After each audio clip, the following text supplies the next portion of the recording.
Amazing win by Sean Brady, जहां पर वो अपने करियर की one of the best performance को शोकेस करता है और पूरी फाइट में उसने गिलबर्ट बर्न्स को डोमिनेट किया। आज तक हमने शॉन ब्रेडी को इतना ज्यादा बेटर नहीं देखा है, बट यहां पर गिलबर्ट बर्न्स के अगेंस्ट पूरे 5 राउंड शॉन ब्रेडी का कार्डियो ऑन पॉइंट रहा। उसने एक बार भी अपनी स्पीड को लेट गो नहीं किया और फुल 5 राउंड्स वो गिलबर्ट बर्न्स के ऊपर अपने प्रेशर को मेंटेन रखता है, जिसकी वजह से गिलबर्ट बर्न्स फोर्स हो रहा था कि वो सिर्फ काउंटर फाइट करे, जहां पर शॉन ब्रेडी उसे ऑफेंसिव होने दे ही नहीं रहा था। इवन अगर शॉन ब्रेडी की चिन की बात करें तो उसकी चिन ने भी काफी अच्छे से होल्ड किया, जहां पर कुछ मोमेंट्स ऐसी थी जिधर गिलबर्ट बर्न्स उसे काउंटर करता है अपने क्लीन राइट पंचेस से, बट स्टिल शॉन ब्रेडी को ऐसा लग रहा था कि कोई फर्क पड़ा ही नहीं। इसी के साथ सैडली एक बात भी ट्रू हो चुकी है कि गिलबर्ट बर्न्स का अब हम बोल सकते हैं कि ऑफिशियली अब वो ओवर हो चुका है, जहां पर उसकी टाइटल रन फिनिश हो चुकी है। और ये फाइट प्रूव करती है कि अब no longer Gilbert Burns high level fighters के साथ फाइट को विन कर सकता है, जहां पर कब हमने देखा था कि गिलबर्ट बर्न्स को कोई इतनी बुरी तरीके से डोमिनेट कर रहा है, उसे पिकअप करके थ्रो कर रहा है, और ये चीज शॉन ब्रेडी ने काफी इजीली कर ली, जहां पर ऑब्वियसली शॉन ब्रेडी ने बहुत इंप्रूव किया है। बट इसी के साथ गिलबर्ट बर्न्स की फाइटिंग गेम में हम देख सकते थे कि वो समवट थोड़ा सा अब डिक्लाइन हो चुका है, जहां पर लास्ट के 2 राउंड्स में गिलबर्ट बर्न्स की बॉडी लैंग्वेज से ये लग रहा था कि उसने डिफीट को एक्सेप्ट कर लिया है, वो अब नो लॉन्गर हंग्री है। वेरएस दूसरी तरफ अगर शॉन ब्रेडी को देखें तो वो इस फाइट से सबको प्रूव करना चाहता था कि उसने अपने लॉस से कितना ज्यादा सीखा है, वो कितना ज्यादा इंप्रूव हो रहा है और क्यों वो बिलोंग करता है वेल्टरवेट डिवीजन के टॉप 5 में। Insane cardio by Sean Brady, जहां पर उसने पहले ही राउंड से गिलबर्ट बर्न्स के ऊपर प्रेशर को मेंटेन रखा। और यहां पर अमेजिंग बात ये कि शॉन ब्रेडी ज्यादा वाइल्ड भी नहीं हुआ, उसने पूरी फाइट की है टेक्निकल रहकर, जहां पर वो अपने जैब को यूज कर रहा था,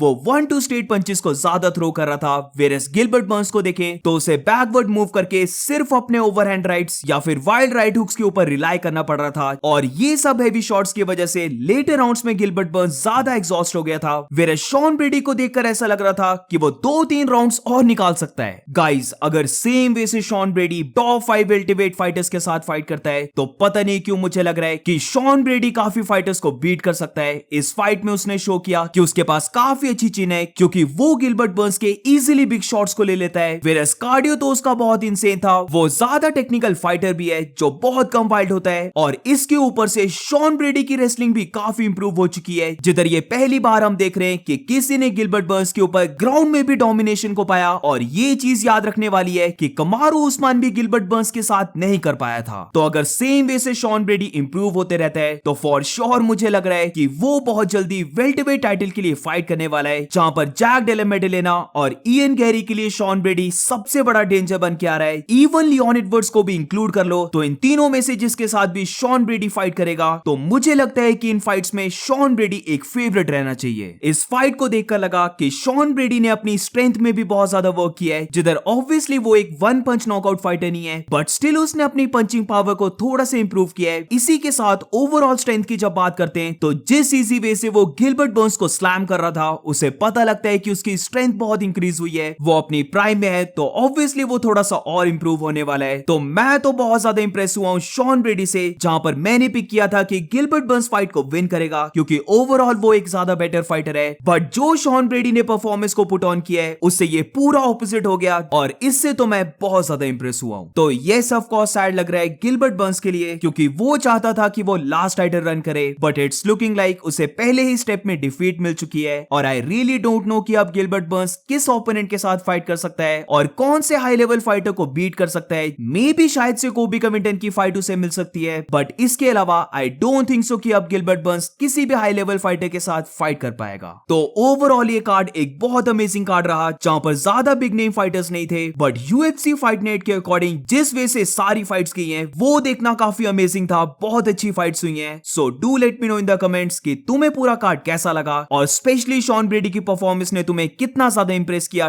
do let me know in the comments, और मिलते हैं नेक्स्ट वीडियो में।